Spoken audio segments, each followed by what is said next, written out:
आज के इस दूसरे वीडियो लेसन में जो कि कक्षा 12वीं का सिलेबस कवर कर रहा है रे ऑप्टिक्स का, इसमें हम मिरर फार्मूला के बारे में पढ़ेंगे। मिरर फार्मूला क्या है और इसको किस प्रकार से डिराइव किया जाता है।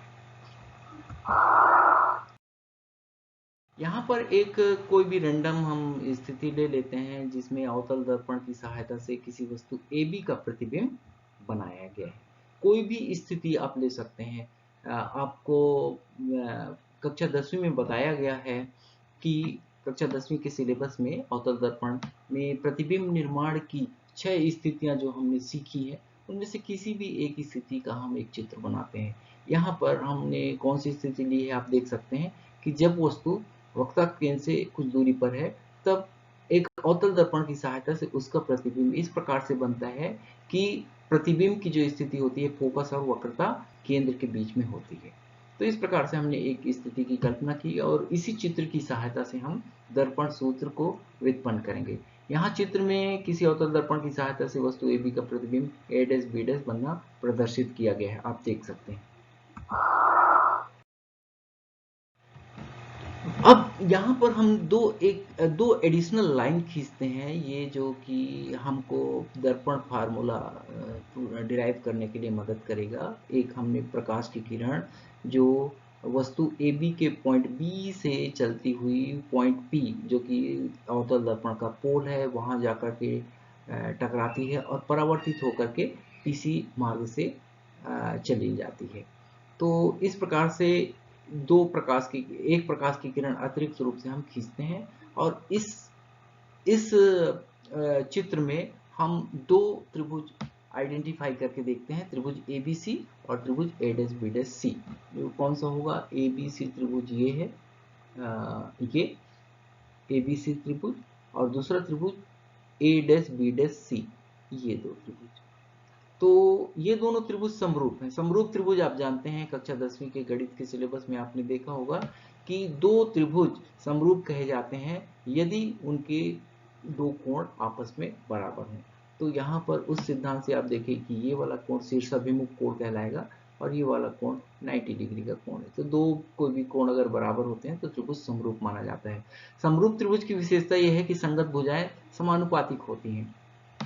तो यहाँ पर संगत भुजाएं AB और A'-B'। AB हमने लिया वस्तु की लंबाई और A'-B' हमने लिया प्रतिबिंब की लंबाई।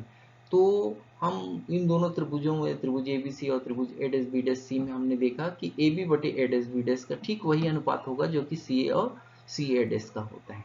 इसी प्रकार हम त्रिभुज के दो जोड़े और लेंगे, ABP व त्रिभुज A'-B'-P। ये कहाँ पर स्थित है देख लीजिए, ABP, A, B और P। इसी कारण से हमको ये एक अतिरिक्त लाइन खींचनी पड़ी थी प्रकाश किरण की, ABP, और दूसरा त्रिभुज क्या है, A'-B'-P।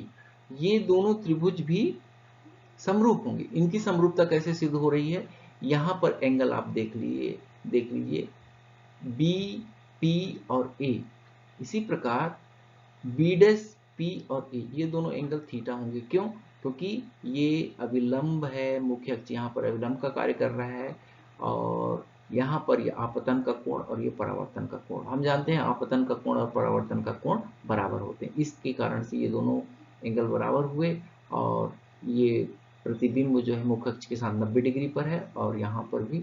तो इस प्रकार से हम देखते हैं कि त्रिभुज ABP और त्रिभुज A'-B'-P भी आपस में जो है समरूप हैं और उनमें समरूपता की शर्त जो लागू होगी, AB बटे A'-B' ठीक बराबर होगा किसके, PA और PA' के अनुपात के बराबर। अब हम इन समीकरण 1 और 2 को कंपेयर करके देख लेते हैं। दोनों के लेफ्ट हैंड साइड इक्वल हैं, इसलिए राइट हैंड साइड भी इक्वल होंगे। तो हमने एक इक्वेशन ले लिया, CA/CA' बराबर PA बटे PA'। अब हम PA और PA माइनस PC के रूप में लिख रहे हैं किसको, CA को। CA जो दूरी है उसको हम PA माइनस PC के रूप में लिखते हैं और इसी प्रकार CA' जो डिस्टेंस है उसको PC माइनस PA' के रूप में लिखा जा सकता है। आप इसको गौर से समझें। CA, C से लेकर A तक की जो दूरी है, ये दूरी ऐसी है कि पोल से नापी नहीं गई है, और हम जानते हैं कि प्रकाशिकी में सारी दूरियां दर्पण के सिलसिले में पोल से नापी जानी चाहिए। तो सी ए दूरी को हम पोल से नापी गई दूरी के रूप में कैसे कन्वर्ट करते हैं? तो देखिए, ये सी ए दूरी जो है, पी ए में से अगर हम पी सी को घटा देते हैं तो हमको मिल जाएगा सी ए। तो उसी प्रकार हमने लिख भी दिया P A minus P C. Actually में सी ए दूरी को हमने इस रूप में रिप्रेजेंट कर दिया। फिर इसी प्रकार से सी ए डेस, ये जो डिस्टेंस है, इसको पोल से नापी गई दूरी के रूप में हमने कैसे चेंज किया है? देखिए, पी सी में से अगर हम पी ए डेस को घटाते हैं तो सी ए डेस प्राप्त हो जाएगा। तो सी ए डेस को हम P C minus P A dash के रूप में लिख सकते हैं। राइट हैंड को हमने इक्वल उसी वैल्यू के रूप में रखा। अब यहाँ पर हम चिन्ह परिपाटी और ध्रुव से नापी गई दूरी के हिसाब से देखते हैं इन सब की वैल्यू। तो P से लेकर A तक की दूरी क्या होगी? P से लेकर A तक की दूरी होगी वस्तु की दूरी, P से लेकर C तक की दूरी होगी दर्पण की वक्रता त्रिज्या, P से लेकर A डैश तक की दूरी होगी प्रतिबिंब की दूरी। तो इन सारी दूरियों को हम चिन्ह परिपाटी के हिसाब से निगेटिव लेते हुए U, V और F के रूप में प्रदर्शित करेंगे। तो हम देख सकते हैं कि पी ए बराबर माइनस यू, वस्तु की दूरी को यू से हम दिखाते हैं। पी ए डैश बराबर माइनस भी, ये प्रतिबिंब की दूरी को माइनस भी के रूप में दिखाया जा रहा है, बाईं तरफ की दूरी इसलिए। और पी सी जो है, पी से सी तक की जो दूरी है वो वक्रता केंद्र की दूरी आर कहलाती है। और आर हमने सिद्ध किया कल के वीडियो नंबर 1 में, जो कि 2f के बराबर है। तो अब वो सारी वैल्यू हम रखते हैं पी ए डैश और पी सी की, तो हमको एक संबंध प्राप्त होता है minus U minus minus two F upon minus two F minus minus V equal to minus U upon V. यहाँ मैथमेटिकल तरीके से हम हल करेंगे तो माइनस चिन्ह ऊपर और नीचे दोनों किसी परिमेय संख्या में ऊपर और नीचे दोनों में माइनस चिन्ह होने पर वो कैंसिल हो जाते हैं और पॉजिटिव ले लिया जाता है। इसी प्रकार से माइनस और माइनस का मल्टीप्लिकेशन प्लस होता है, तो ये जो व्यंजक है minus U plus two F upon minus two F plus V के रूप में ये रिप्रेजेंट किया जा सकता है, दिखाया जा सकता है। अब क्रॉस मल्टीप्लिकेशन की सहायता से हम देखते हैं कि minus U V plus two V F प्राप्त हुआ और minus two V F plus U V right hand में प्राप्त हुआ। अब इसको हम पक्षांतर करते हैं। पक्षांतर करेंगे तो आप देख सकते हैं कि 2vf को हमने लेफ्ट में ही रखा है और ये माइनस टू यू एफ को हम लेफ्ट में ले आएंगे तो माइनस चिन्ह जो है पक्षांतर के बाद प्लस हो जाएगा। और इसी प्रकार से यहाँ जो माइनस यू वी है राइट हैंड में जाएगा और ये यू वी मिलके 2 होते हैं। इस प्रकार से अब देखिए कि दो सभी जगहों पर है, इक्वेशन के लेफ्ट हैंड राइट हैंड दोनों में है, हम उसको कॉमन लेके कैंसिल कर सकते हैं और हमको प्राप्त होता है V F plus U F equal to U V. अब क्या करना है हमें? यू वी एफ का भाग दोनों पक्षों में कर देते हैं तो हमको दर्पण का फार्मूला प्राप्त हो जाता है 1/f equal to 1/v plus 1/u। यही दर्पण सूत्र कहलाता है। अच्छा, अभी मैंने आप लोगों के सामने कहा कि अवतल दर्पण की सहायता से प्रतिबिंब निर्माण की 6 परिस्थितियां संभव होती हैं।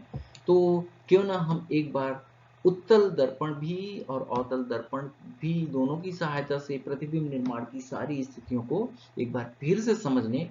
कक्षा 10वीं का आपकी याददाश्त जो है एक बार फिर से तरोताजा हो जाएगी। तो सबसे पहले हम देखते हैं अवतल दर्पण की 6 स्थितियां, उसके बाद उत्तल दर्पण की 6 स्थितियां देख लेंगे। क्लास 12th के फिजिक्स के वीडियो लेसन का आज ये पहला वीडियो है। इस वीडियो में हमने रे ऑप्टिक्स चैप्टर को लिया हुआ है और इसके अंतर्गत हम स्फेरिकल मिरर पढ़ेंगे।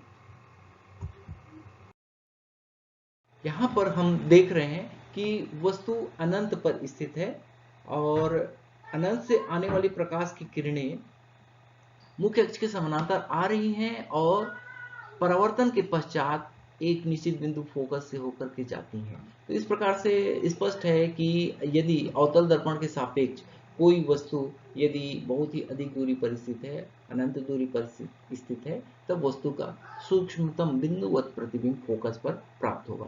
यहाँ अनंत से तात्पर्य मैं आपको रिमाइंड करा दूं कि अनंत का तात्पर्य है उसकी वक्रता त्रिज्या से दुगने से अधिक दूरी पर स्थित होना। अनंत का मतलब यहाँ हजारों करोड़ों किलोमीटर की बात नहीं हो रही है।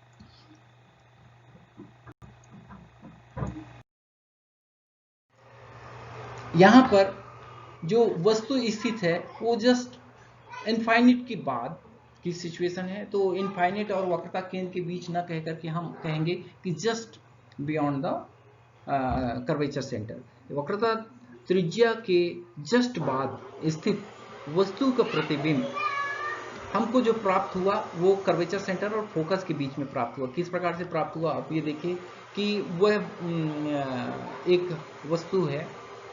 हमने देखा कि वस्तु से चलने वाली प्रकाश की वह किरण जो मुख्य अक्ष के समानांतर है, प्रिंसिपल एक्सिस के समानांतर है, परावर्तन के पश्चात फोकस से होकर जा रही है। और जो प्रकाश की किरण कर्वेचर सेंटर से जाती है वह सीधे निकल जाती है और परावर्तित होकर उसी मार्ग का अनुसरण करती है। तो इस प्रकार से दोनों प्रकाश की किरणें एक दूसरे को जहां पर काटती है वहां पर वस्तु का छोटा और उल्टा प्रतिबिंब बन रहा है और इस प्रतिबिंब को आप रियल इमेज कहेंगे। मेरे पिछले वीडियो में मैंने बताया था कि what is the difference between real and imaginary image, virtual image.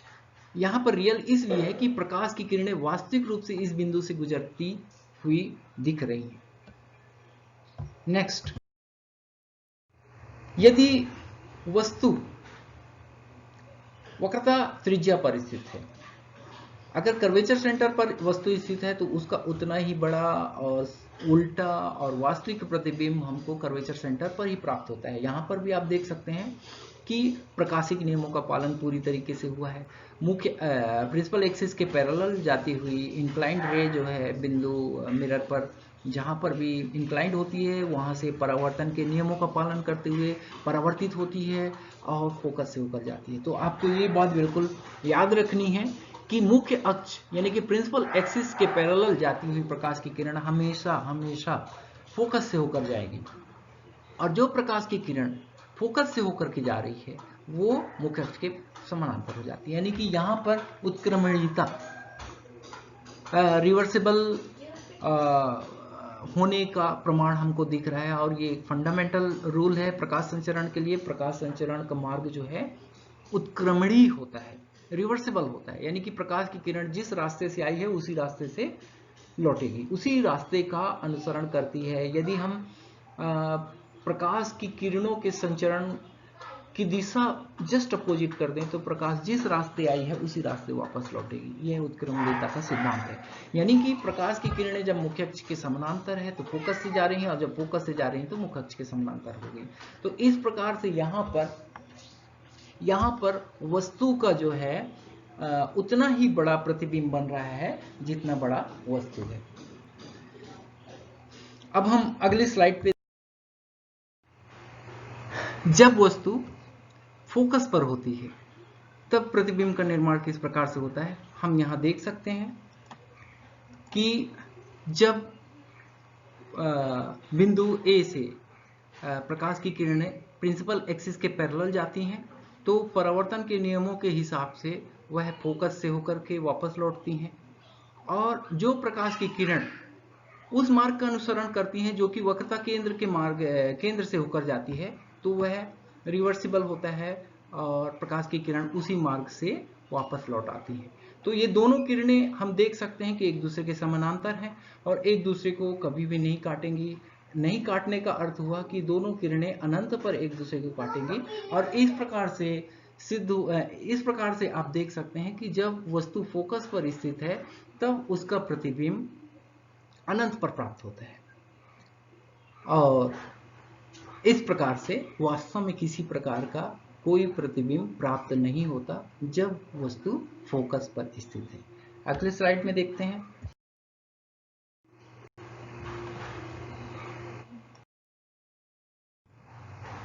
यहां पर अगली सिचुएशन है। अगली सिचुएशन में हम देखते हैं कि जब वस्तु AB जो कि वक्रता केंद्र और फोकस के बीच में स्थित है उसका प्रतिबिंब किस प्रकार से प्राप्त होता है। तो हम ये देखते हैं कि वस्तु ए बी के बिंदु ए से चलने वाली वो प्रकाश की किरण जो मुख्य अक्ष के समानांतर, प्रिंसिपल एक्सिस के समानांतर है, परावर्तन के पश्चात फोकस से जाती है, और जो प्रकाश की किरण फोकस से होकर के जाती है वह मुख्य अक्ष के समानांतर हो जाती है। तो इस प्रकार से ये दोनों प्रकाश की किरण एक दूसरे को जहां पर काटती हैं वहां पर वस्तु का प्रतिबिंब बनता है। आप देख रहे हैं कि ये प्रतिबिंब जो है वस्तु से बड़ा है, उल्टा है मतलब वास्तविक है। क्यों? क्योंकि इस बिंदु से प्रकाश की किरणें वास्तविक रूप से गुजर रही हैं परावर्तन के पश्चात। तो इस प्रकार से हमको यह स्थिति प्राप्त होती है। अब हम देखते हैं एक उत्तल दर्पण के द्वारा बनने वाला प्रतिबिंब। उत्तल दर्पण एक बार मैं फिर रिपीट कर दूं कि जब हम हॉलो स्फीयर के भीतरी सतह पर यानी कि गहराई वाली सतह पर जब हम पॉलिश करते हैं किसी चमकीली चीज की, जैसे कि वो चांदी हो या कि पारा हो, तो वह बनता है एक उत्तल दर्पण जिसको हम कॉन्वेक्स मिरर कहते हैं। कॉन्वेक्स मिरर में केवल दो ही प्रकार की प्रतिबिंबों का निर्माण संभव होता है। उनमें से पहली स्थिति आप ऐसे समझिए कि प्रकाश की किरण इनफाइनिट से काफी दूर से आती हुई जब दर्पण पर आपतित होती हैं तो आपतन के पश्चात आपतित होती हैं और परावर्तन के पश्चात वो अपसरित हो जाती हैं। अपसरित मतलब डाइवर्ज हो जाती हैं, यानी कि वापस उसी माध्यम में तो लौटती हैं, लेकिन इस प्रकार से लौटती हैं कि उन किरणों का एक दूसरे से टकराना संभव नहीं है और वो फैलती जाती हैं। तो क्योंकि उसी माध्यम में विपरीत और जब वो परावर्तन के बाद लौटती हैं तो उनकी काटने की संभावना नहीं होती है, इसलिए प्रतिबिंब तो उस तरह से नहीं प्राप्त होगा। परंतु हम काल्पनिक रूप से प्रकाश की किरण को पीछे की ओर बढ़ाते हैं, यानी कि संचरण की दिशा के विपरीत बढ़ाते हैं, तो प्रकाश की किरणें आभासी रूप से जिस बिंदु से काटती हैं, जिस बिंदु पर काटती हैं, उस बिंदु को हम कहते हैं कि वह फोकस है। इस प्रकार से अनंत से आती हुई, इनफाइनिट से आती हुई प्रकाश की किरणें परावर्तन के पश्चात फोकस से गुजरती हैं और उस वस्तु का बिंदुवत प्रतिबिंब फोकस पर प्राप्त हो जाता है। इसके अतिरिक्त केवल दूसरी सिचुएशन जो संभव है वह है कि यदि वस्तु अनंत के अलावा कहीं पर भी स्थित है, यानी कि वो उत्तल दर्पण के सापेक्ष उसके पोल से वक्रता केंद्र के परे यानी या कि कहीं पर भी बस वो अनंत की दूरी ना हो, तो किस प्रकार से इमेज फॉर्मेशन होता है आप देख सकते हैं कि वस्तु ए बी है सपोज, तो बिंदु ए से चलने वाली प्रकाश की किरण जो कि मुख्य अक्ष के समानांतर हो वो परावर्तन के बाद परावर्तन के नियमों के हिसाब से डाइवर्ज हो जाती हैं, वापस उसी माध्यम में लौट जाती हैं और प्रकाश की वो किरण जो कि वक्रता केंद्र से होकर काल्पनिक रूप से जाती है, वक्रता केंद्र से काल्पनिक रूप से जिस मार्ग का अनुसरण करती है तो उसी मार्ग से वो लौटती भी है। और यहाँ पर दर्पण की दूसरी ओर प्रकाश का संचरण काल्पनिक रूप से हम मान सकते हैं और मानते हैं। तो यहाँ देखते हैं कि दोनों किरणें काल्पनिक रूप से जिस बिंदु पर काटती हैं वह बिंदु होगा फोकस और पोल के बीच में, यानी कि एक उत्तल दर्पण की सहायता से केवल इसी प्रकार का इमेज प्राप्त हो सकता है कि जब उसका प्रतिबिंब फोकस और पोल के बीच में छोटा सा प्राप्त होता है, वस्तु काफी बड़ा होता है, प्रतिबिंब काफी छोटा होता है और इसके अतिरिक्त और कोई भी सिचुएशन नहीं होती। वस्तु को आप कहीं पर भी रखें, वक्रता केंद्र से लेकर के पोल तक के किसी भी बिंदु पर आप रखेंगे, इवन वक्रता केंद्र से कुछ दूर भी ले जाएंगे, बस काफी दूर ना हो, बहुत अधिक दूरी पर होने पर उसका प्रतिबिंब नगण्य फोकस पर प्राप्त होता है। उसके अतिरिक्त किसी भी सिचुएशन में हम देखते हैं कि फोकस से लेकर के पोल के बीच में ही वस्तु का छोटा सा प्रतिबिंब प्राप्त होता है और यही कारण है कि हम इस सिचुएशन का उपयोग मोटरसाइकिल में और किसी भी ट्रांसपोर्टिंग के वाहन में रियर व्यू मिरर के रूप में रखते हैं। रियर व्यू मिरर यानी कि जब हमारे पीछे कोई दूसरी गाड़ी आ रही है, हम जा रहे हैं, तो पीछे ट्रैफिक को देखने के लिए किसी भी दूरी पर स्थित हो वह और उसका पीछे आने वाली गाड़ियों का, ट्रैफिक का जो प्रतिबिंब है उत्तल दर्पण पर बहुत छोटा सा प्राप्त होता है। एक मिनिएचर, एक छोटे से कैनवास पे बड़े बड़े ट्रक का प्रतिबिंब वहां पर प्राप्त हो जाता है। तो यही सिचुएशन होती है और यह बहुत ही महत्वपूर्ण सिचुएशन है।